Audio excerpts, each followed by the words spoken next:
നമസ്കാരം. നമ്മളിന്ന് കരോക്കെ ഉപയോഗിച്ചിട്ട് പാട്ട് പാടുമ്പോൾ ശ്രദ്ധിക്കേണ്ട കുറച്ച് കാര്യങ്ങളെ പറ്റിയാണ് സംസാരിക്കുന്നത്.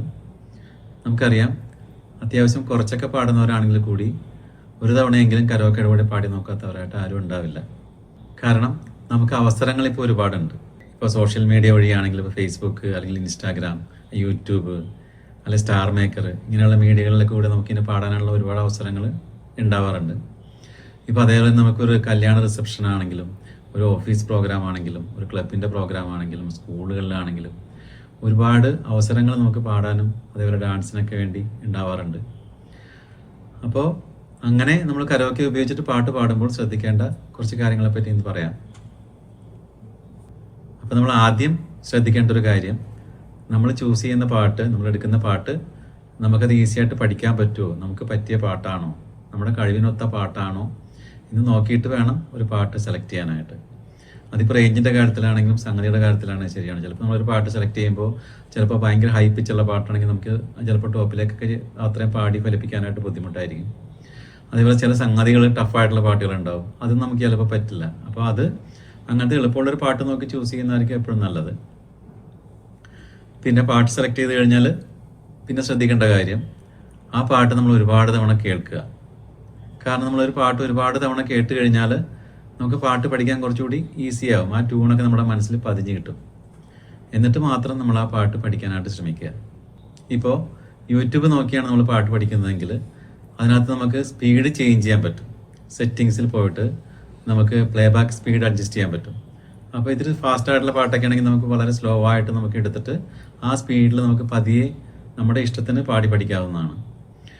പിന്നെ ശ്രദ്ധിക്കേണ്ട വേറൊരു കാര്യം, അത്യാവശ്യം പാട്ട് പഠിച്ചവരൊക്കെ ആണെങ്കിൽ ആ രാഗത്തിൻ്റെ, ആ പാട്ടിൻ്റെ രാഗത്തിൻ്റെ റൂട്ട് നമുക്കറിയാമെങ്കിൽ അതൊന്ന് പാടി നോക്കിയിട്ട് ആ പാട്ടിലേക്ക് കിടക്കുകയാണെങ്കിൽ നമുക്ക് കുറച്ചുകൂടി ഈസിയാവും ആ പാട്ട് പഠിക്കാനായിട്ട്.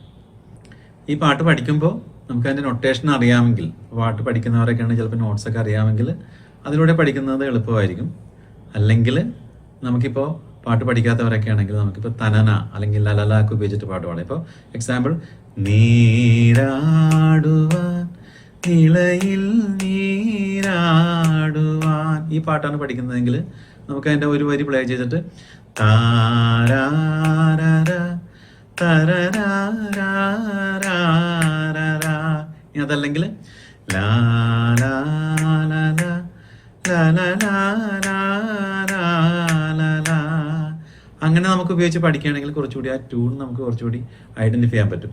എന്നിട്ട് അതിനുശേഷം നമ്മൾ വരികൾ പഠിക്കുക. ഓക്കെ.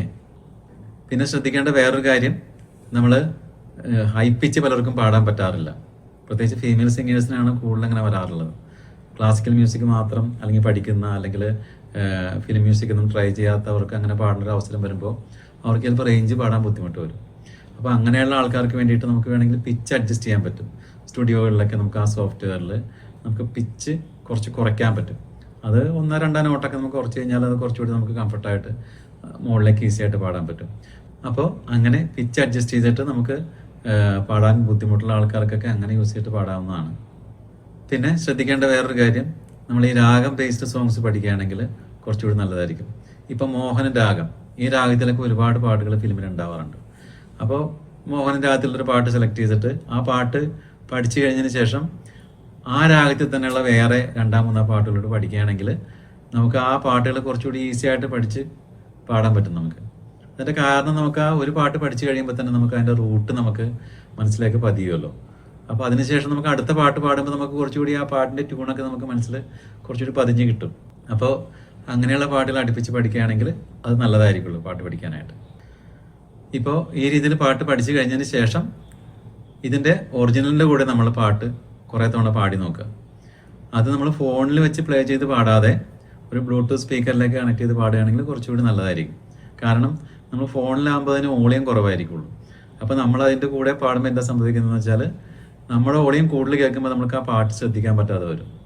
അപ്പോൾ ഒരു ബ്ലൂടൂത്ത് സ്പീക്കറിലോ ഏതെങ്കിലും സ്പീക്കറിലേക്ക് കണക്ട് ചെയ്തിട്ട് കുറച്ച് വോളിയം വെച്ചിട്ട് അതിൻ്റെ കൂടെ പാടുകയാണെങ്കിൽ നമുക്ക് കുറച്ചുകൂടി ആ ട്യൂൺ നമുക്ക് മനസ്സിലാക്കി പാടാൻ പറ്റും. നമുക്ക് തെറ്റുകൾ കുറച്ചുകൂടിയൊക്കെ നമുക്ക് ക്ലിയർ ചെയ്ത് പോകാൻ പറ്റും. അപ്പോൾ അങ്ങനെ ചെയ്ത് നോക്കിയതിന് ശേഷം മാത്രം നമ്മൾ കരോക്കെ ഉപയോഗിച്ചിട്ട് പാടാൻ ശ്രമിക്കുക. അപ്പോൾ അങ്ങനെ ഒറിജിനലിലൂടെ പാടുമ്പോൾ നമുക്ക് അതിൻ്റെ ബാക്ക്ഗ്രൗണ്ടൊക്കെ എവിടെ തുടങ്ങുന്നത്, അത് നമ്മൾ പാട്ട് സ്റ്റാർട്ട് ചെയ്യുന്ന സ്ഥലം എവിടെയാണ്, അതിൻ്റെ താളമൊക്കെ എങ്ങനെയാണ് പോകുന്നത്, ആ ടൈമിങ് കാര്യങ്ങൾ നമുക്ക് കുറച്ചുകൂടി കൂടുതലായിട്ട് മനസ്സിലാവും. അതിനുശേഷം മാത്രം നമ്മൾ കരോക്കെ യൂസ് ചെയ്തിട്ട് പാടുക. കരോക്കയുടെ കൂടെ പാടുമ്പോഴാണെങ്കിലും ഫോണിൽ പ്ലേ ചെയ്ത് പാടാതെ അതൊരു സ്പീക്കറിലേക്കോ അല്ലെങ്കിൽ ബ്ലൂടൂത്ത് സ്പീക്കറിലേക്കോ ഏതെങ്കിലും സ്പീക്കറിലേക്കോ കണക്ട് ചെയ്തിട്ട് പാടുകയാണെങ്കിൽ നമുക്ക് കുറച്ചുകൂടി നല്ലതായിരിക്കുള്ളൂ. ഓക്കെ. പിന്നെ ശ്രദ്ധിക്കേണ്ട വേറൊരു കാര്യം, മൈക്കിൽ പാടുമ്പോൾ നമുക്ക് എങ്ങനെയാണ് അതിൻ്റെ അഡ്ജസ്റ്റ്മെൻറ്റും കാര്യങ്ങളും എങ്ങനെയാണ്, അതിൻ്റെ ഫീഡ്ബാക്ക് എങ്ങനെയാണ്. ഇപ്പോൾ അധികം മൈക്കിൽ പാടി പരിചയമില്ലാത്ത ഒരാളാണെങ്കിൽ നമുക്ക് ആദ്യമായിട്ട് വേദിയിൽ പോയി പാടുമ്പോൾ അതിൻ്റെ ഫീഡ്ബാക്കൊക്കെ ചിലപ്പോൾ നമുക്ക് പിച്ചിങ് പ്രശ്നങ്ങളൊക്കെ ഒരുപാട് വരാൻ സാധ്യതയുണ്ട്. കാരണം നമ്മൾ വെറുതെ ഒരു സ്പീക്കറിൻ്റെ കൂടെ നമുക്ക് ഒരു സ്പീക്കറിൽ കരോക്കെ പ്ലേ ചെയ്തിട്ട് വെറുതെ പാടുന്ന പോലെയല്ല മൈക്കിൽ കൂടി പാടുമ്പോൾ. അപ്പോൾ അതിൻ്റെ ഫീഡ്ബാക്ക് നമുക്ക് പെട്ടെന്ന് ഐഡൻറ്റിഫൈ ചെയ്യാനായിട്ട് ബുദ്ധിമുട്ട് വരും. പിച്ചും ആ കരോക്കെ ആയിട്ട് നമുക്കത് ബാലൻസ് ചെയ്ത് പോകാനൊക്കെ ആയിട്ട് ബുദ്ധിമുട്ട് വരാറുണ്ട്.